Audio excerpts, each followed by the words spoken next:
on a certain level, we all face the same challenges in our life. And what I've discovered after so many years of research, that if you really want to break down the concept of change, to change is to be greater than the conditions in your environment. And so many times our environment is controlling, for the most part, how we feel and how we think. And our response to certain people, certain conditions in our life, causes us to feel good or feel bad. And so if someone says, Fritzy, why are you unhappy? And you say, I'm unhappy because of these circumstances. What you're really saying is something in my outer world is actually controlling. I think it's controlling the way I feel and the way I think. The problem is that the response from the environment, typically, if it's driven by the hormones of stress, weakens the organism. So the environment over time begins to break down our very health. And so the brain is a record of the past. It's an artifact of everything we've learned and experienced to this moment. So most people wake up in the morning and they think about their problems, and their problems are memories that are etched in their brain that are connected to certain people and certain problems at certain times and certain places. And the moment they start thinking of their problems, they're thinking in the past. The challenge is that every one of those problems has an emotion associated with it, and emotions really are a record of the past.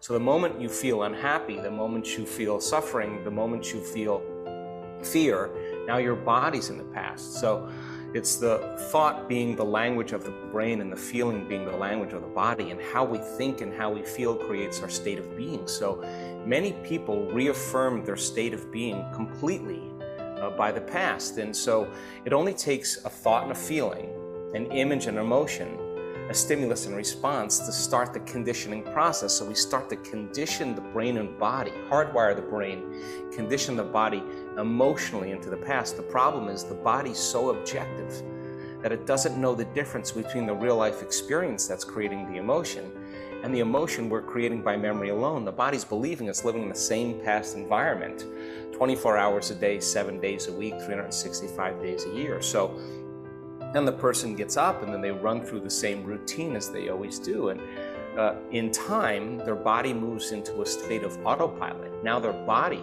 is a set of programs, a habit that's dragging them into the same future based on what they did in the past. And so to change then also requires being greater than the emotions that have been conditioned into the body and the habituations that have been conditioned into the body in the predictable future. So we have to understand then that change requires not only being greater than the environment, but also being greater than our body, which is really, for the most part, been conditioned to be the mind. That's what a habit is.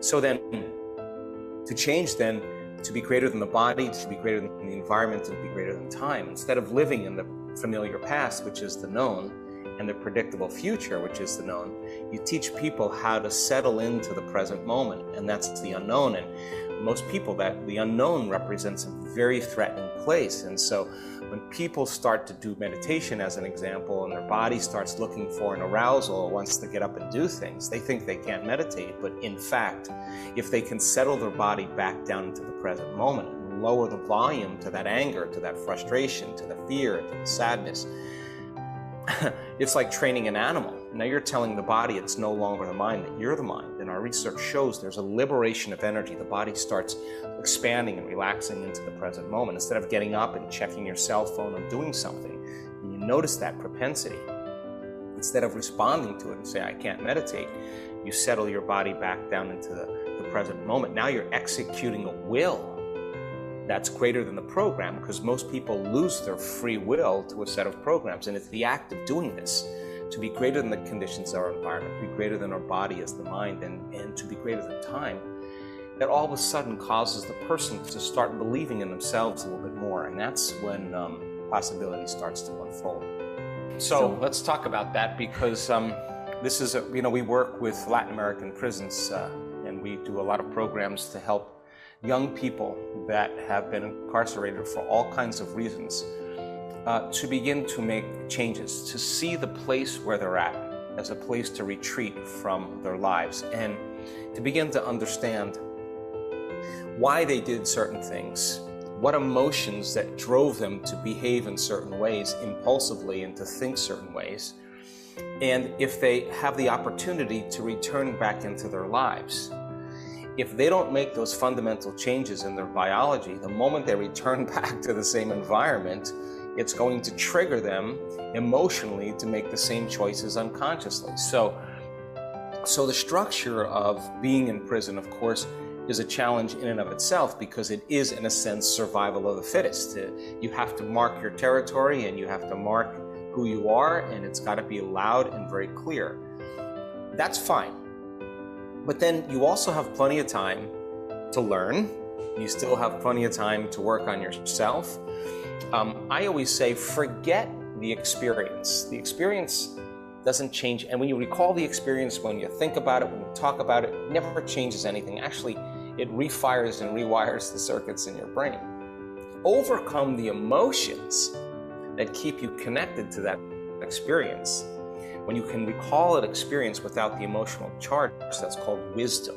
Now that's a different game in and of itself, because now you can understand that there's room now for possibility in your life. So teaching people the science of true change and getting communities within the prison system to support one another and practice heart coherence in the jungle goes against everything that we've been taught in terms of survival.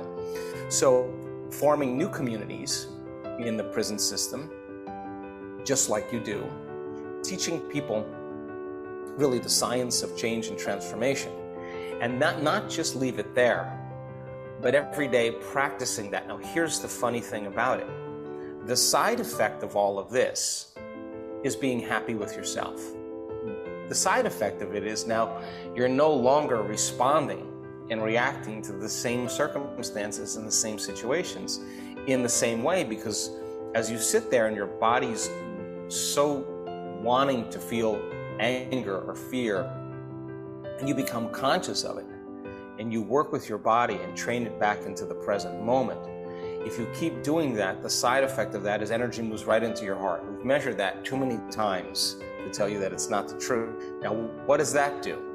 It creates possibilities that you never saw before, because that change in energy causes you to see things no longer through the lens of the past, but seeing possibilities right in front of you. So people who are in the prison system, in community that do this, to build a new way of being. And what we've seen is more and more people that were once upset or frustrated start joining the larger community, because there's a movement that takes place.